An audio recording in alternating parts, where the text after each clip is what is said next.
गुलाम ना आजादी दिल्ली ना ढाका दिल्ली ना ढाका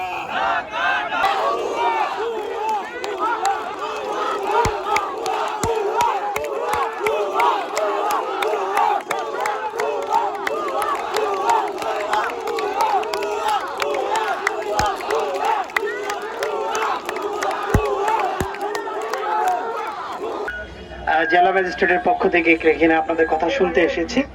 স্যার একটি মিটিং এ আপনাদের এই বিষয়গুলো নিয়ে মিটিং হচ্ছে উপরের মহলের সাথে, তো এই জন্য ব্যস্ত আছে। আমাদের দুইজনকে পাঠিয়েছে, ডিডিএলজি স্যার, আমি, আমাদের এডিশনাল এসপি দুইজন আছেন। তো আমরা আপনাদের যে দাবিগুলো, সেই দাবি প্রথমেই বলতে চাই যে আপনারা যেসব দাবি করছেন সেটার সাথে আমরা সম্পূর্ণ একমত, সম্পূর্ণ একমত। এবং আমাদের পন্থা সেটা হচ্ছে বাংলাদেশ পন্থা, আমাদের পন্থা হচ্ছে বাংলাদেশ পন্থা। আপনাদের যে দাবি, সেই দাবির সাথে প্রশাসন একমত এবং একাত্মতা ঘোষণা করছে।